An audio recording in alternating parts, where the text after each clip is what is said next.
Hello everyone. Census 2011 यानी कि जनगणना 2011 के बारे में पढ़ेंगे आज। आइए, सेंसस 2011 यानी कि जनगणना 2011, ठीक है। क्या होगा जब देखिए हमारा देश जब गुलाम था तभी से जनगणना क्या हुआ, जनगणना की शुरुआत हुई। आइए इसको समझते हैं। ब्रिटिश भारत में पहली जनगणना 1872 ईस्वी में वायसराय लॉर्ड मेयो के शासनकाल में हुई।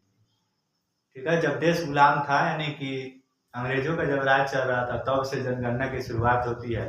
कब? 1872 ईस्वी में। उस समय वायसराय कौन थे? Viceroy Lord Mayo. ठीक है, 1881 ईस्वी में वायसराय लॉर्ड रिपन के शासनकाल से इसे 10 वर्ष के अंतराल पर कराया जाने लगा। अब तक चल रही है। यानी कि जब 1881 ईस्वी में, कब? 1881 ईस्वी में वायसराय कौन थे? Lord Ripon. इनके शासनकाल में जनसंख्या यानी कि 10 वर्षों के अंतराल पर किया जाने लगा। ठीक है, जो अब तक चल रही है। यानी कि जनसंख्या 10 वर्ष के अंतराल पर क्या होता है? जनसंख्या यानी कि देश की जनसंख्या 10 वर्ष के अंतराल पर कराया जाता है, हर 10 वर्ष के अंतराल पर। ठीक है, भारत के प्रथम जनगणना आयुक्त WC प्लाउडेन थे। यानी कि जो भारत के जनगणना उस समय जब देश हम लोग का गुलाम था उस समय जो हेड थे जनगणना आयुक्त वो कौन थे? WC प्लाउडेन। यानी कि WC प्लाउडेन उस समय जनगणना हुआ। ठीक है, आगे भारत में 1872 ईस्वी से लेकर वर्ष 2011 की जनगणना 15वीं जनगणना है। जो 1872 से जनगणना की शुरुआत होती है उसके बाद यानी कि अभी 2011 तक कितने नंबर की जनगणना है? 15वीं, यानी 15वीं क्रम के जनगणना है, 15वीं क्रम की जनगणना। जबकि स्वतंत्र भारत की 7वीं जनगणना है। यानी कि देश हम लोग का जो 15 अगस्त 1947 ईस्वी में आजाद हुआ तो उसके बाद 1951 में फर्स्ट जनगणना होती है। यानी कि स्वतंत्र भारत की जनगणना 1951 में पहले बार होता है। तो उसके अनुसार 1951 के अनुसार, ठीक है, 7वीं नंबर की जनगणना है। ठीक है, और 10 के आधार पर, कि 10 वर्षों का अंतराल पर जब लॉर्ड रिपन वायसराय थे 1881 में, उसके अंतराल पर अगर 10 वर्षों के अंतराल पर काउंटिंग किया जाए जनगणना तो 14वीं नंबर की जनगणना। ठीक है, भारत में 1911 से 1921 के दशक में काल व महामारियों का प्रकोप होने के कारण जनसंख्या की वृद्धि दर न्यूनतम रही, जिसके कारण वर्ष 1921 को महाविभाजक वर्ष कहा जाता है। इंपोर्टेंट पॉइंट ये एग्जाम में आते हैं। महाविभाजक वर्ष किसे कहते हैं? ठीक है, तो 1911 से 1921 के दशक में काल एवं महामारियों का प्रकोप होने के कारण क्या होता है? जनसंख्या न्यूनतम यानी कि जनसंख्या वृद्धि दर न्यूनतम रहती है। इसी को कहते हैं महाविभाजक वर्ष। ठीक है, समझ में आ गया होगा, उम्मीद करता हूँ। भारत की जनगणना 2011 यानी कि 15वीं नंबर की जनगणना है, ये बता दिए। 2011 की जनगणना के आयुक्त सी चंद्रमौली थे। ठीक है, 2011 की जो जनगणना हुई उसकी जनगणना आयुक्त कौन थे? सी चंद्रमौली थे। ठीक है, 2011 की जनगणना का आदर्श वाक्य हमारी जनसंख्या और हमारा भविष्य।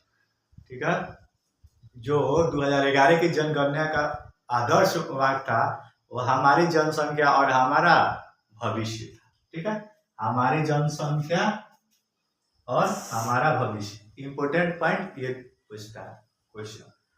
15वीं जनगणना 2011 के तहत भारत की जनसंख्या 121.09 करोड़ यानी कि लगभग 121 करोड़, इतना लगभग मान लीजिए कि 121 करोड़ है। 2011 की जो जनगणना हुई उसके हिसाब से लगभग 121 करोड़ क्या है? जनसंख्या है भारत की। ठीक है, जो चीन के बाद विश्व की जनसंख्या में दूसरा सबसे बड़ा देश है। जो चीन देश है वो सबसे पहले नंबर पर आता है जनसंख्या। उसके बाद भारत 2011 की जनगणना के अनुसार। अभी वर्तमान में भारत देश नंबर 1 पर है जनसंख्या हिसाब से, ठीक है। भारत में वर्ष 1991 से 2001 के दौरान जनसंख्या में 21.54% की दशकीय वृद्धि हुई है। जो 10 वर्ष पर जनसंख्या अंतराल में 10 वर्ष पर जो जनसंख्या काउंटिंग होता है उसके हिसाब से दशकीय वृद्धि 21.54%, ठीक है, 21.54% हुई। यानी कि भारत में वर्ष 1991 से 2001 के दौरान जनसंख्या में 21.54% यानी कि 21.54% की दशकीय वृद्धि हुई, ठीक है। वहीं वर्ष 2001 से 2011 के दौरान दशकीय वृद्धि दर ये पूछता है क्वेश्चन 17.7% रह गए। कितना? 17.7% रह गए। ये दशकीय वृद्धि कब? 1991 से 2001 के दौरान 21.54%। इसको नोट कर लीजिए, याद करने के लिए ये सब क्वेश्चन पूछता है। वहीं वर्ष 2001 से 2011 के दौरान दशकीय वृद्धि 17.7% रह गए, ठीक है। 2011 की जनगणना के अनुसार भारत में पुरुषों की संख्या अगर आपसे पूछता है और महिलाओं की संख्या तो 51.47% यानी कि 51.47% पुरुष और महिलाओं की संख्या 48.53% है, ठीक है। यानी कि जो 2011 की जनगणना होती है तो 2000 यानी कि जनसंख्या भारत की में पुरुषों की संख्या कितनी है? 51.47% तथा महिलाओं की संख्या कितनी है? 48.53%, ठीक है। ये सब भारत की 2011 की जनसंख्या के बारे में आप लोगों को बताया है। फिर नेक्स्ट पार्ट भी अगले वीडियो में बताएंगे।